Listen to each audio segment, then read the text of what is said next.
Di awal film, kita diperlihatkan suasana pagi yang sangat indah, di mana seluruh para siswa bocil yang baru saja keluar dan bubar dari sekolah. Kisah ini berfokus pada seorang gadis kecil bernama Polly Huff. Dia yang sedang menunggu orang tuanya untuk dijemput, melihat semua teman-temannya yang sudah dijemput oleh orang tua tercinta, bahkan dijemput pakai mobil mewah. Sehingga Polly merasa iba dan ingin seperti itu. Sampai sudah terang menderang, orang tuanya pun tidak kunjung datang. You waiting on someone, hon? My mom. She's just a little late sometimes. Singkat cerita, ketika sore hari, Polly langsung mendengar suara mobil yang mendekat pada dirinya, memanggil Polly untuk bisa datang pada mobil tersebut. Diduga itu adalah ibunya, ternyata itu adalah seorang ayah yang sudah lama tak kunjung datang. Karena sang ayah adalah seorang kriminal yang baru saja keluar dari penjara. Dia yang bernama Ned McCloskey, seorang pria kriminal yang baru saja datang, tiba-tiba saja menjemput Polly di tempat ini. Come on, we gotta go. Let's go. That's it. Come on, in the car. Let's go. Let's go.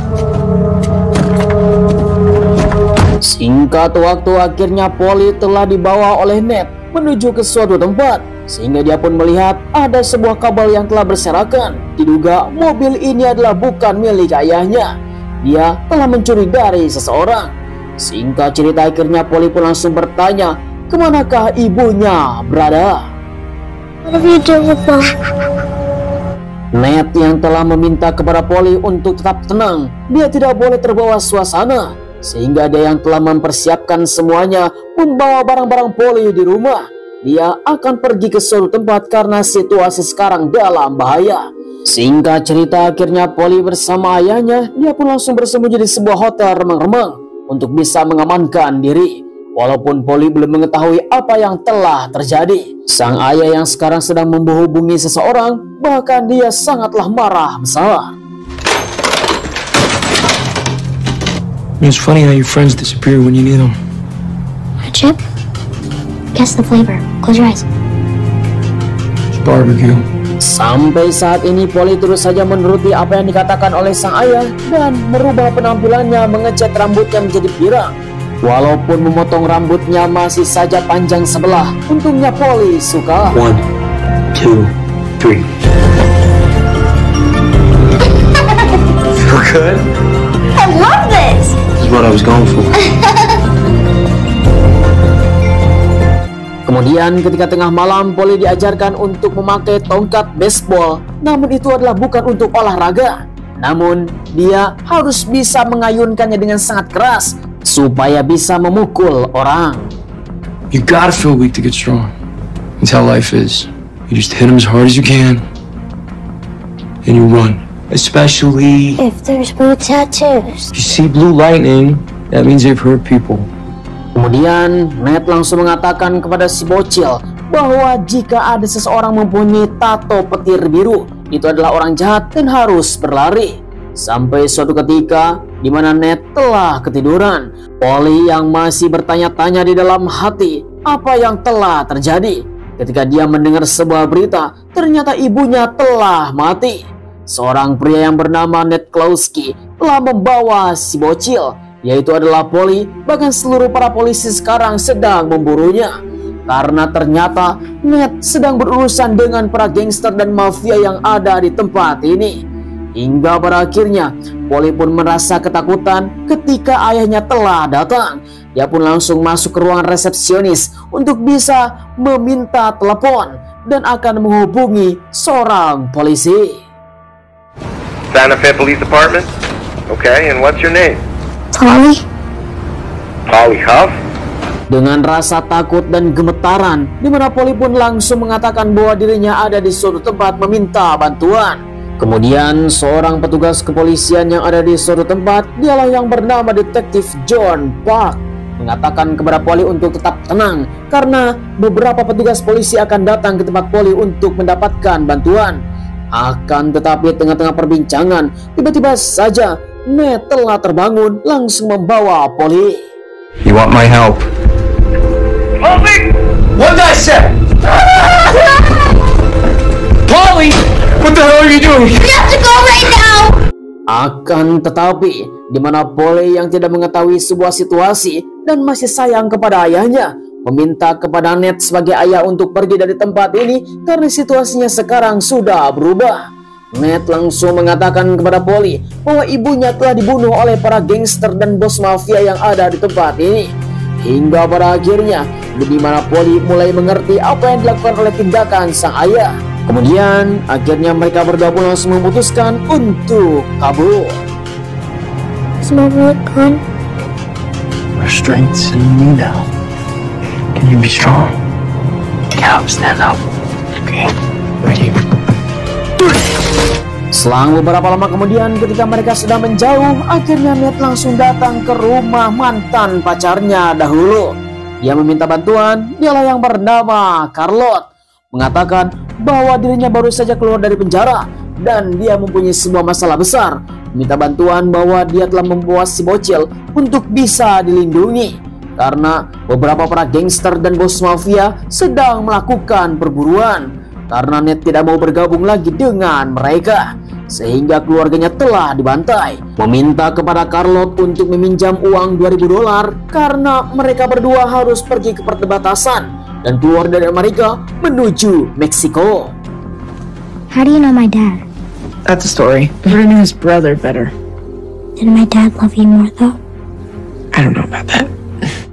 Kemudian di sisi yang lain, detektif John langsung datang ke atasannya untuk bisa mengabarkan.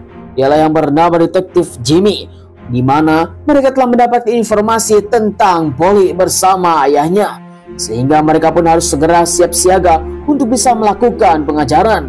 Namun Jimmy mengatakan kepada John bahwa Ned Klawski telah berhubungan dengan para gangster dan mafia yang paling mengerikan dan kita harus mundur. This is a double homicide. This is a kidnap. The biggest fucking meth lab in the Southwest in our backyard. Huh? Fuck you. And fuck you. You're scared of him. The god of Slabtown. Everyone should be. Kembali lagi kepada Polly keesokan harinya, di mana Charlotte bersama Polly yang sedang memasak di pinggir jalan. Tiba-tiba saja seseorang membawa uang $2.000 tersebut untuk bisa diserahkan kepada Charlotte dan menyapa mereka berdua. Oh, shit, that looks just fantastic. And Felix, Polly. Hey, Polly. Hey, Char. Ketika melihat laki-laki tersebut, di mana Polly pun mulai curiga apa yang sedang mereka terjadi. Ketika mereka sedang melakukan obrolan dan menyapa Polly, tiba-tiba saja Polly pun langsung ingat dengan kata-kata sang ayah. Siapapun yang telah melihat tato petir berwarna biru, dia harus berlari dan menjauh dari dirinya. Tanpa basa-basi, Polly pun langsung berlari. Dia pun langsung memanggil sang ayah karena dia dalam bahaya. How you hiding from me?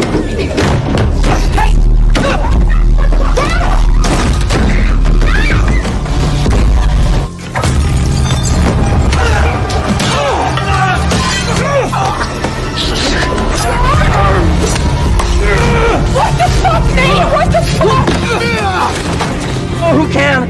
And you're gonna talk to him. Oh, the fuck I am. Night, Fred, Nate. Look at me. Look at me. This ain't about you and me. Hey, come on. Come on.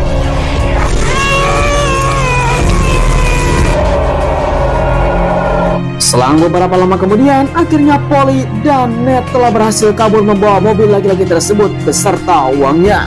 Akan tetapi Polly langsung melakukan obrolan yang sangat serius bersama Ned sebagai ayahnya. Charlotte adalah wanita yang sangat baik. Kenapa dia telah mengkhianati Ned sampai seperti itu?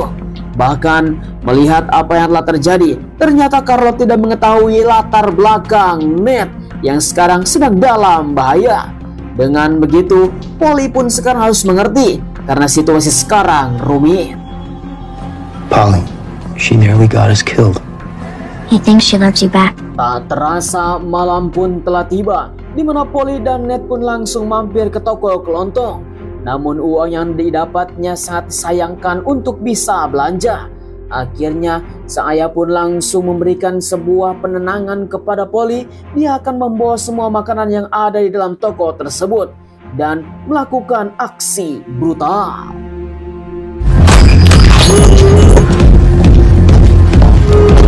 register. They don't fucking register! Quickly! Sungguh tanpa diduga, ternyata Ned malah merampok toko kelontong dan menodongkan senjata kepada kasir untuk bisa mengosongkan mesin kasirnya.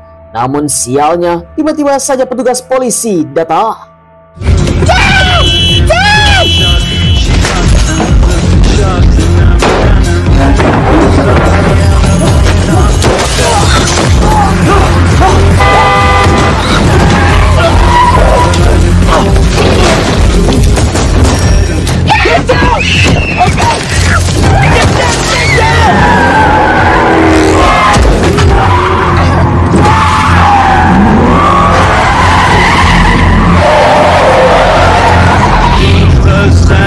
Seatbelt, Polly.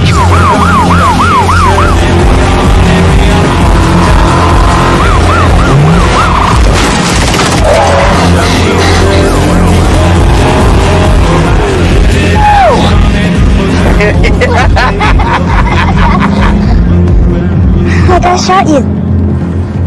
Just find somewhere to pull over. Singkat cerita, setelah lolos dari pengejaran para polisi, akhirnya mereka berdua pun langsung menepi ke suatu tempat untuk bersembunyi. Karena Ned telah tertembak di pahanya, mereka pun harus bersiap-siap untuk bisa menutup luka tersebut dengan rasa sakit yang sangat mendalam. Singkat cerita, setelah membalut luka, Polly langsung membawa baju bekas dengan berlumuran darah untuk dibuang ke tong sampah. Namun sayang sekali, ternyata polisi tersebut telah kembali. Polly!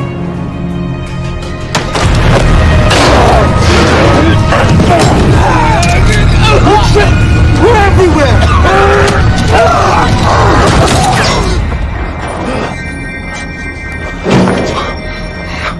Give me the gun. It's okay.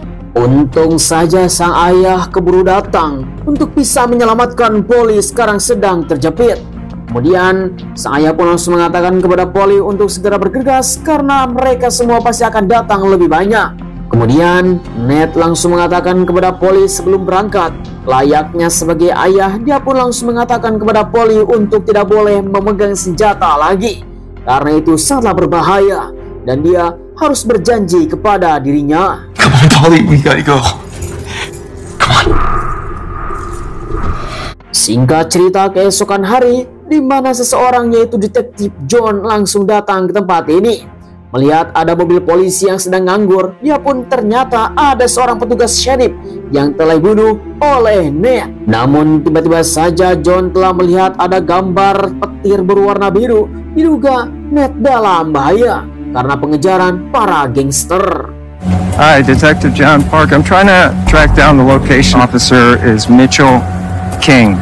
Selang beberapa lama kemudian, ketika John mengikuti jejak Polly bersama ayahnya, dia sedang berjalan tengah-tengah padang rumput yang sangat gersang. Lalu menodongkan senjata kepada Ned untuk segera berhenti. Nathan McCluskey, put your gun down. Now, put your fucking gun down. Just want to talk. For fuck's sake, I'm not Steel. Setelah John menjelaskan bahwa dia bukan bagian dari gangster ataupun tangan dan kakinya para gangster, John langsung menjelaskan kepada Ned bahwa bukan hanya para gangster yang sekarang sedang memburu Ned bersama anaknya, tetapi seluruh para polisi dan sheriff yang telah dibayar oleh para gangster dan bos mafia yang telah mengacau. Mereka diduga mempunyai sebuah nama adalah kelompok gangster Steel yang sudah menyalakan lampu hijau untuk melakukan pemburuan. Tapi John mempunyai sebuah rencana untuk menyelamatkan Ned dan anaknya. I can take you somewhere else. Slabtown. You know where it is and you haven't done anything? Kemudian John langsung mengatakan kepada Ned dia akan memberikan sebuah fasilitas senjata dan kendaraan untuk bisa membantai gangster Steel yang dipimpin oleh kepala sheriff yang ada di tempat ini. Diduga dialah yang sudah dianggap sebagai dewa Slayton. Kemudian tugas Ned adalah membantai gangster tersebut sampai tuntas. End Hauser. End your green light. Walk away. Di sisi lain kita akan diperlihatkan kelompok gangster Steel yang telah dipimpin oleh seorang sheriff. Dialah yang bernama Samuel Hauser, sudah dianggap sebagai dewa Slayton yang sangat bengis dan sangat keji. di mana dia yang sekarang sedang melakukan interogasi dengan tanpa ampun. Welcome to Slabtown. Ternyata anggotanya dia telah bermain-main di belakang tentang semua bisnis haram yang telah dijalankan oleh Samuel Hauser. Dan dia langsung sangatlah geram untuk bisa mengeksekusinya dengan tanpa ampun. Tanpa konfirmasi, tanpa negosiasi, akhirnya Samuel langsung menjagalnya. Open up. Let's get it all out. Good. Gosh, man, I'm telling you. Said.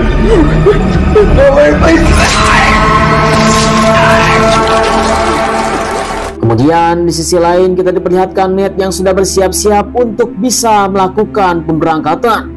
Polly yang sekarang tidak rela ayahnya sekarang pergi karena ibunya sekarang sudah mati. Namun Ned langsung menjelaskan kita tidak boleh hidup dalam pelarian.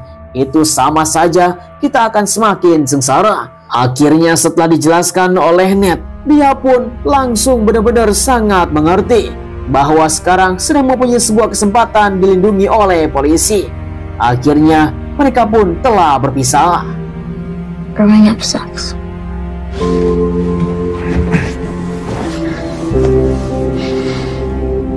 love you. I love you. Singkat cerita, keesokan pagi, semua persiapan yang telah dibawa oleh John, kendaraan bersama senjata yang ada di dalam bagasi, mereka pun langsung bersiap-siap untuk bisa melakukan perjalanan. Kemudian Ned meminta kepada John untuk bisa menjaga Polly. And if I don't come back? She's top priority, yeah? Keep her safe.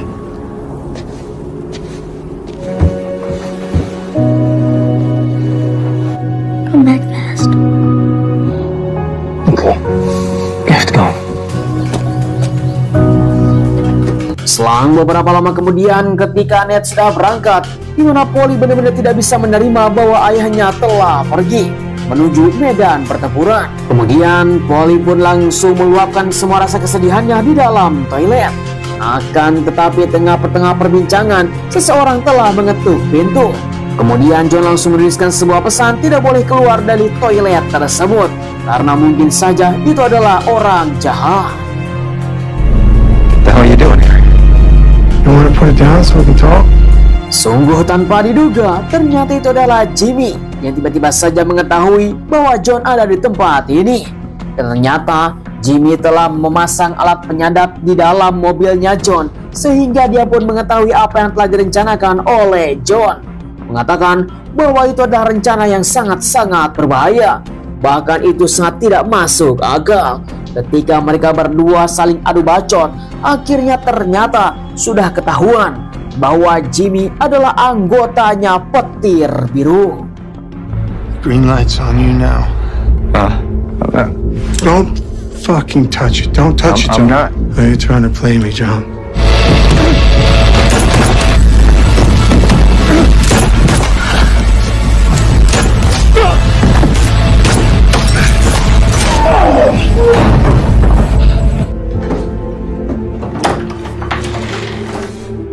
Let's go. Singkat cerita, di sisi yang lain kita diperlihatkan Ned yang sudah berada di markas Gangster Steel yang telah dipimpin oleh Samuel Hauser. Namun karena Jimmy yang telah mengetahui semua rencananya, akhirnya Ned sekarang sudah terkepung.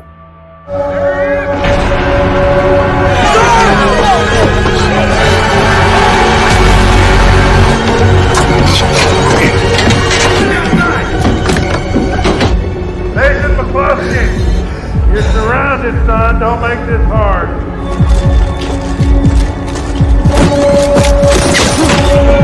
Fire!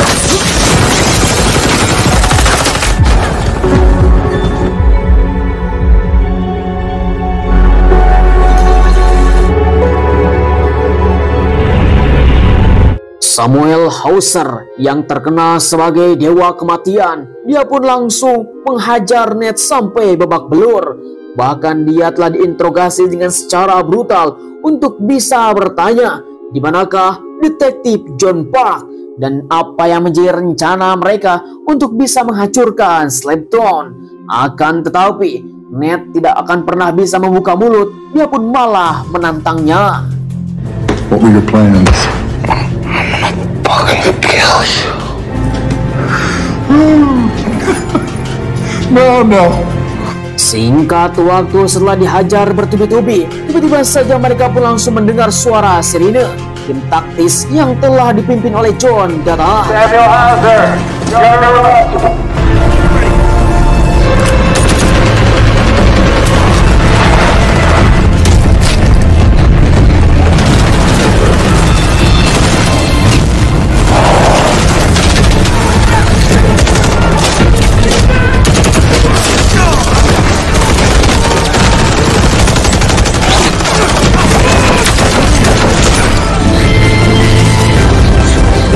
Pertempuran pun telah terjadi, di mana si bocil langsung berlari untuk bisa menyelamatkan ayahnya. Melihat ada perbatasan, sehingga dirinya pun langsung nekat untuk bisa masuk ke dalam ruangan tersebut.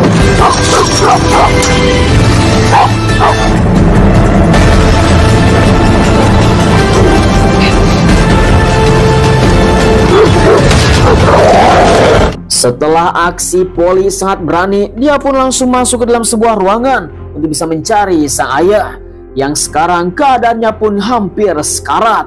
Bahkan dia benar-benar sangat mengerikan. Namun tiba-tiba saja Samuel Hauser datang. Dad! Over here! Come on!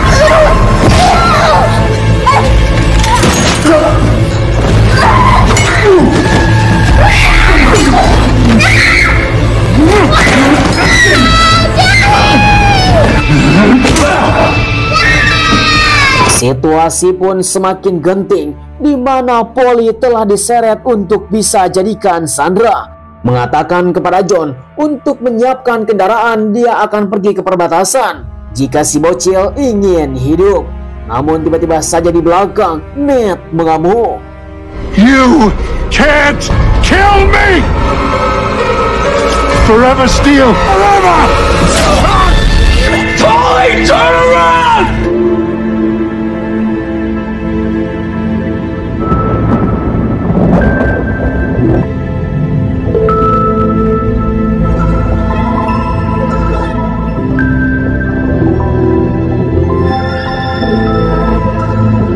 Singkat cerita, kejadian yang sangat mengharukan pun telah berlalu, di mana si bocil Polly sedang bersedih karena sang ayah tercinta sekarang sudah mati. Akhirnya John langsung membawa Polly ke panti asuhan untuk bisa dirawat.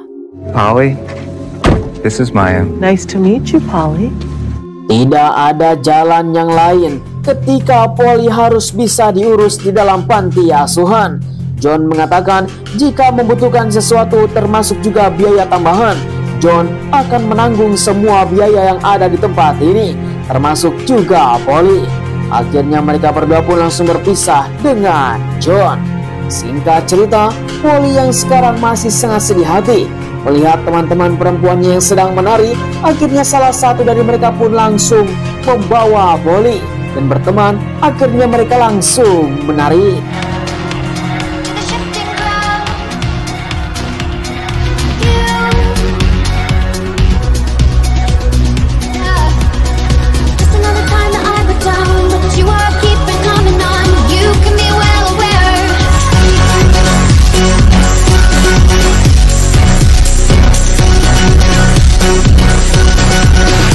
Ya, akhirnya film pun telah berakhir.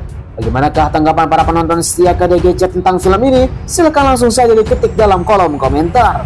Seorang ayah yang telah terkait dengan kriminal dan terkait dengan para gangster yang sangat mengerikan di tengah-tengah Amerika, Meksiko. Namun, karena dia yang sekarang sudah bertobat, tidak mau ikut dalam gangster itu, sehingga keluarganya telah dibantai dan dia menjadi sebuah pemburuan yang sangat mengerikan. Namun, situasi pun semakin terjepit dan semakin runyam ketika mereka harus bisa mengorbankan dirinya dan menyelamatkan sang anak tercinta supaya tetap hidup. Hingga pada akhirnya, Ned langsung mengorbankan dirinya. Memang perjuangan seorang ayah tidak bisa dihitung dengan jari. Apalagi dia pasti akan melindungi keluarganya. Memang film yang sangat mengerikan. Saya ucapkan terima kasih bagi teman-teman yang sudah nonton dari awal sampai akhir. Jangan lupa like, komen, dan subscribe supaya kalian tidak ketinggalan film seru lainnya hanya bersama Karya GC. Sampai ketemu lagi. Terima kasih. Bye-bye.